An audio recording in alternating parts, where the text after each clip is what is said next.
Hello friends, welcome back to my channel. जैसे कि पहले 2 सेशन में हमने पढ़ा था लॉ ऑफ डोमिनेंस और लॉ ऑफ सेग्रीगेशन के बारे में, मेंडल्स के जो लॉ दिए थे। आज हम पढ़ने जा रहे हैं लॉ ऑफ इंडिपेंडेंट असॉर्टमेंट, जो मेंडल साहब का तीसरा लॉ है। बस दोनों में फ़र्क इतना है कि जो लॉ ऑफ डोमिनेंस और लॉ ऑफ सेग्रीगेशन था हमारा, ये दोनों ही मेंडल साहब ने इसको मोनोहाइब्रिड जीन्स पे किया था, यानी सिंगल जीन को लिया और उसको हाइब्रिडाइज करा के, क्रॉस पॉलिनेशंस करा के हाइब्रिडाइज करा के देखा कि क्या बनता है, जो हमें रेशियोज मिल रहा था फिनोटिपिकली और जीनोटिपिकली। लेकिन जो इंडिपेंडेंट असॉर्टमेंट है, जो आज का हमारा टॉपिक है, ये हमारा डाई हाइब्रिड जीन्स पे है, यानी कि 2 जीन्स को उन्होंने हाइब्रिडाइज कराया था और उन्होंने ये देखा कि क्या ये दोनों एक दूसरे पे डिपेंडेंट होते हैं। जो उन्होंने 2 जीन्स यूज़ किए, उसका इन्होंने रिजल्ट देखा था और लॉ एक बताया था कि क्या होता है इंडिपेंडेंट असॉर्टमेंट। तो चलिए आज का topic law of independent assortment शुरू करते हैं। आज हम पढ़ने जा रहे हैं मेंडल जी का आखिरी लॉ। मेंडल जी का आखिरी लॉ क्या था? Law of independent assortment.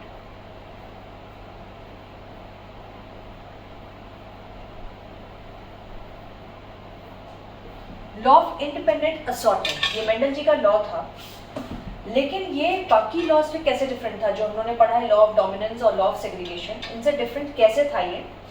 Law of independent assortment जो था, सबसे पहला पॉइंट ये था कि ये डाई हाइब्रिड जीन्स पे किया गया था।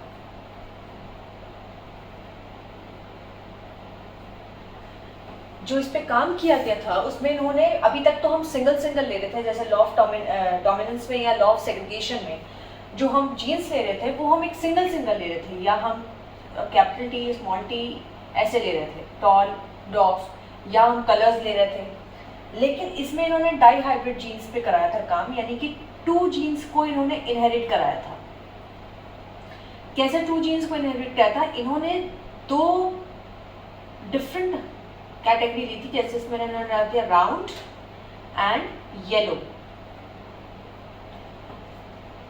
इन्होंने 2 कैटेगरी ली थी, पहला था राउंड और येलो कैटेगरी, और इसको इन्होंने क्रॉस कराया था रिंकल्ड और ग्रीन से, जिसको डिनोट किया गया है small R and small Y से। यह है रिंकल्ड ग्रीन। जब रिंकल्ड ग्रीन को राउंड येलो से हाइब्रिडाइज कराया गया था, तो इन्होंने क्या देखा? मेंडल जी ने ये देखा कि राउंड और येलो, अगर इन दोनों को हम एक साथ लेने के बाद भी अगर हम इसको दोनों को एक साथ लेते हैं और हाइब्रिडाइज कराते हैं, तो राउंड येलो से कोई मतलब नहीं रखता, यानी कि राउंड को अगर प्रेजेंट होना है तो वो होगा, येलो जो है इससे कोई मतलब नहीं रखता। यानी कि जब 2 पेयर ऑफ ट्रेड्स को कंबाइन किया जाता है तो हाइब्रिड में आर आर वाई वाई, ये दोनों हाइब्रिड हैं, तो 2 जीन्स को जब आपस में या 2 ट्रेड्स को जब कंबाइन किया जाता है, तो जब इनका सेग्रीगेशन होता है, इसको आर वाई और इसमें से लिया एक आर वाई, दोनों में से एक पेयर आ गया, तो जो इनका सेग्रीगेशन होता है वो कैरेक्टर्स एक दूसरे पे बिल्कुल इंडिपेंडेंट रहते हैं, यानी कि उन्हें एक दूसरे से कोई मतलब नहीं होती, यानी सारे के सारे कैरेक्टर्स अपने आप को एक्सप्रेस करते हैं। तो जब इनको हाइब्रिडाइज कराया गया तो हमारा जो बना character that was R R Y Y, यानी कि अगर हम आर राउंड येलो को रिंकल ग्रीन से अगर हम कराते हैं हाइब्रिडाइज, तो हमारा फर्स्ट जनरेशन में क्या बनता है? जो नॉर्मली बनता था आर आर, इसमें से एक कैपिटल आर और एक कैपिटल वाई बाहर आ गया, इसमें से कैपिटल स्मॉल आर और स्मॉल वाई बाहर आ गया। तो ये दोनों जीन्स या ये दोनों ट्रेड्स जब आपस में हाइब्रिडाइज कराए तो चारों के चारों में क्या बना? R R Y Y. फिर जैसा हम पहले कराते आए हैं, इनको हमने जब सेल्फ से कराया हाइब्रिडाइज, तो हमारे F2 जनरेशन में क्या बनेगा? हम वही सेम पनेट स्क्वायर यूज करेंगे, पर इस बार हमारा पनेट स्क्वायर थोड़ा बड़ा होगा, जिसमें हम पनेट स्क्वायर में आर और Y, small R small Y, capital Y सबको इंक्लूड करेंगे। इसमें बनता है क्या है हमारा?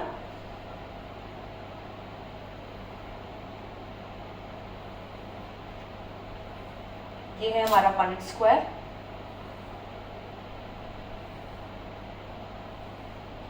तो पनेट स्क्वायर में जैसे हम नॉर्मली अभी करते थे, हाइब्रिडाइज कराते थे, इसमें कोई भी कैरेक्टर अपने आप में किसी एक दूसरे पे वो नहीं करता है, डिपेंडेंट नहीं होता है। सारे कैरेक्टर्स अपने अपने आप को रिप्रेजेंट करते हैं। जैसे अगर हम देखें तो आर, पहला कैरेक्टर बनेगा आर, कैपिटल आर और कैपिटल वाई का। दूसरा बनेगा कैपिटल आर, इसको भी यहाँ लिख लेते हैं। दूसरा बनेगा कैपिटल आर और स्मॉल वाई का, इसको भी यहाँ लिख लेते हैं।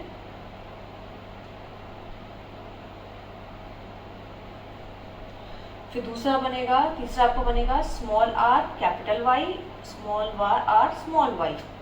सेम ये चीज है, small R capital Y, small R small Y. ठीक है, सारे कैरेक्टर्स अपने अपने आप को रिप्रेजेंट कर रहे हैं, कोई किसी पे डिपेंडेंट नहीं रहता है। तो जब हम ये पनेट स्क्वायर से समझेंगे तो सेम वही चीज बनाएगा, आर आर आर वाई। तो कैपिटल आर कैपिटल वाई, यानी इसने अपने आप को रिप्रेजेंट कर दिया। सेम ये चीज आएगा यहाँ पे, capital R and capital Y small Y, R R Y Y, R R Y Y. ऐसे हम इसको बनाते जाएंगे। जैसे जैसे हम इसको बनाते जाएंगे हम क्या देखते हैं कि कोई भी ऐसा कैरेक्टर नहीं है जो दबा हो, इसमें सारे कैरेक्टर्स अपने आप को रिप्रेजेंट करेंगे।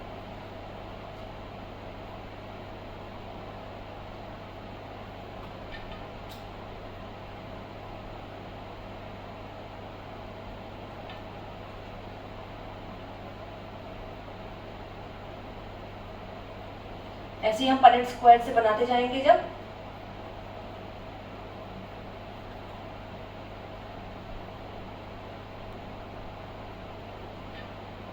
सारे कैरेक्टर्स आप देख रहे होंगे, सारे कैरेक्टर्स अपने आप को रिप्रेजेंट कर रहे हैं। ना रिंकल्ड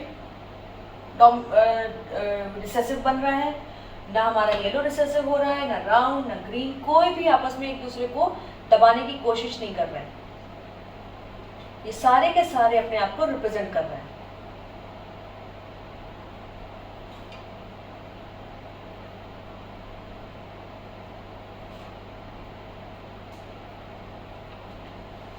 ये सारे के सारे कैरेक्टर्स अपने आप को रिप्रेजेंट कर रहे हैं। इसका मतलब यही है कि अगर हम जब भी पेयर ऑफ ट्रेड्स को जब हम कंबाइन करते हैं या हाइब्रिडाइज कराते हैं, तो सेग्रीगेशन के समय सारे के सारे कैरेक्टर्स, जितने भी कैरेक्टर्स होते हैं हमारे,